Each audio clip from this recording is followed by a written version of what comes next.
In this our presentation, we'll be looking at Nupe Kingdom. Nupe Kingdom was one of the well-established political units in West Africa. The kingdom was established around the Nupe-speaking people. The Nupe-speaking people can be found in their majority in the present-day Nigeria. The kingdom was established around the 15th century, around the Niger Kaduna Rivers confluence. The kingdom was established in a very fertile environment. And the area where the kingdom was established was a migrating point of most migrant communities or most migrant merchants that operated mostly towards the trans-Saharan trade and later towards the transatlantic trade. Now, before the foundation of the kingdom, the Nupe people lived in small village units, which can be characterized as a confederate arrangement.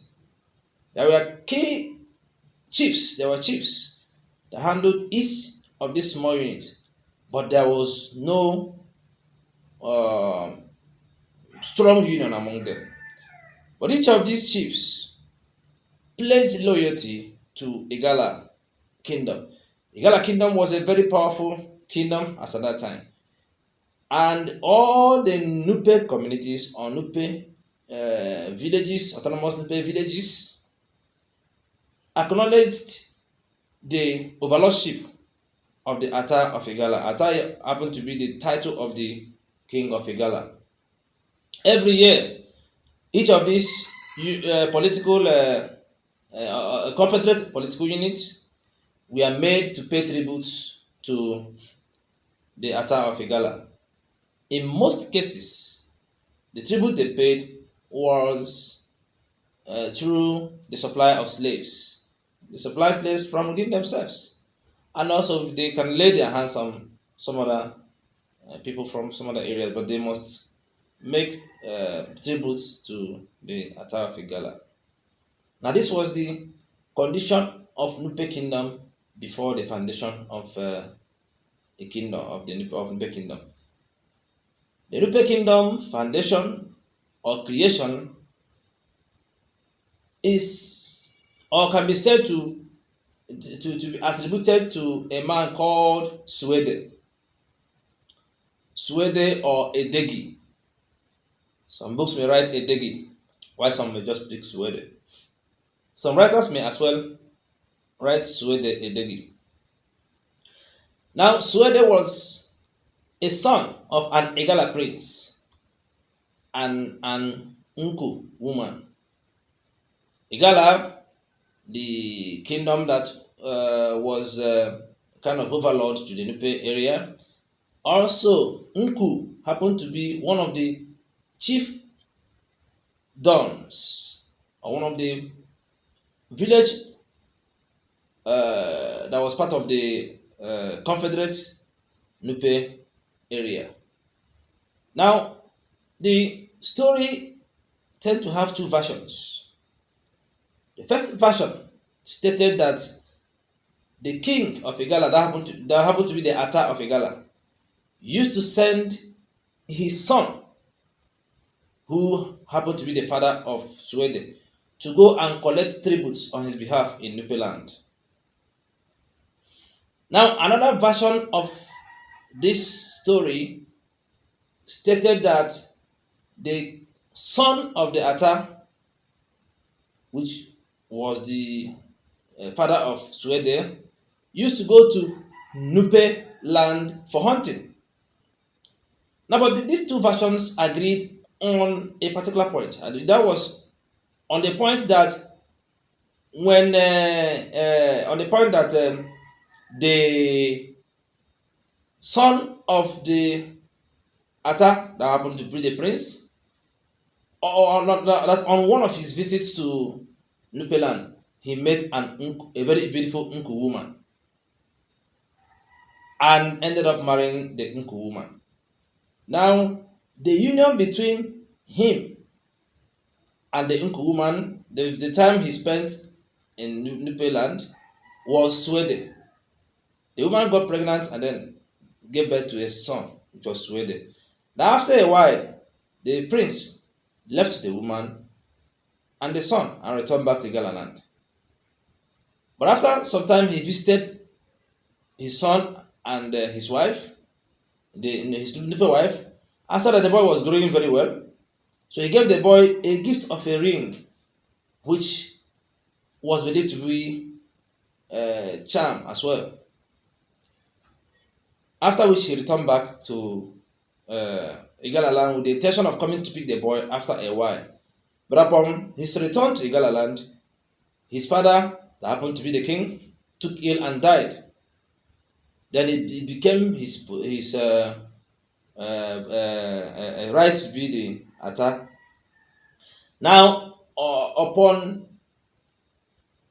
the father he went, he took over the throne of his father, restricted him from moving to Nupe land. Now, he could not go down to Nupe land again as he earlier wished to. Now, this is another point again where the story had two versions as well. One version has it that he sent his messengers to go and pick up his son from Nupe land. But another version has it that Swede, which was his son, was sent to Igala land as one of the slaves during the time of their normal tribute payment.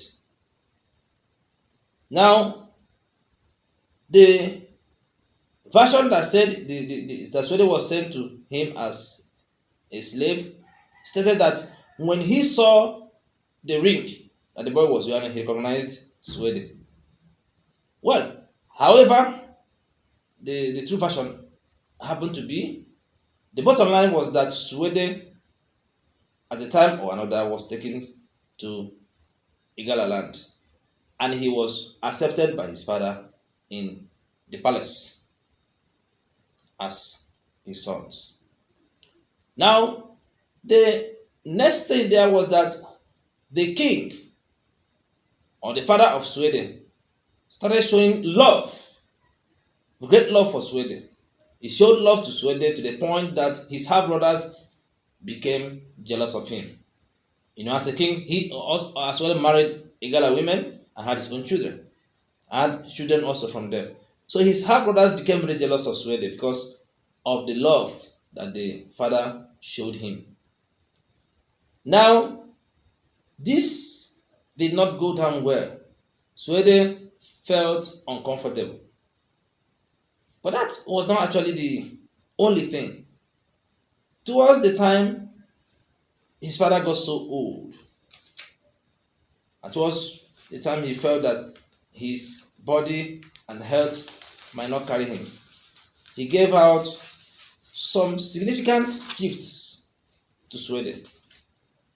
He gave out some significant gifts to Sweden.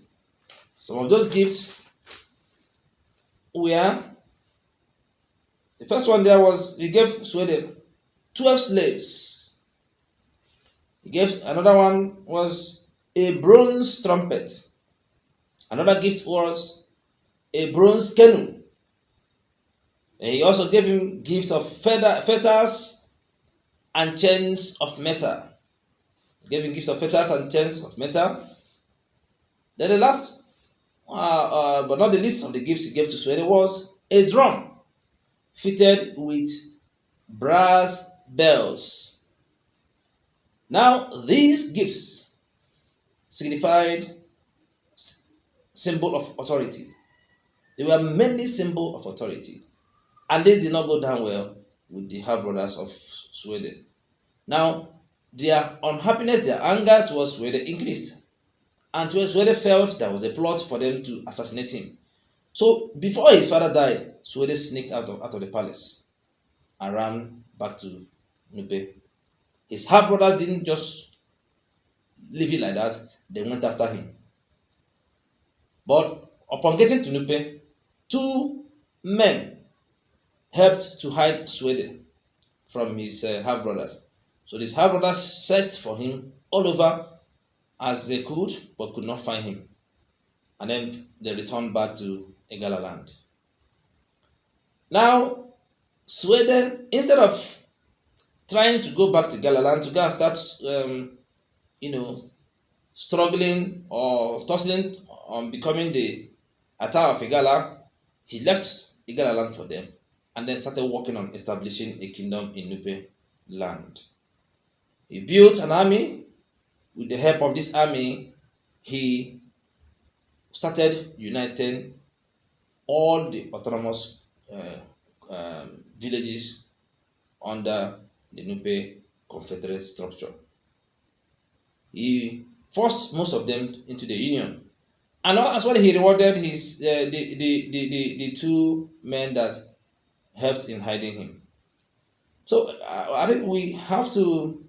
So by the end of his arrangement, Nupe kingdom was established. So we have for this first part, we are going to stop here. Maybe in the next one, we have to look at the achievements of Sweden. Maybe look at the economy of Nupe Kingdom. Please, I beg you to subscribe to our channel as you'll be getting more beautiful content in African history from us. We as well, we be so happy to see your comments, your inputs, and as well, you criticize us where we didn't do well, but please subscribe to our channel and help us to share the links so that we together will also create a better communication environment. So hope to see you in the next presentation.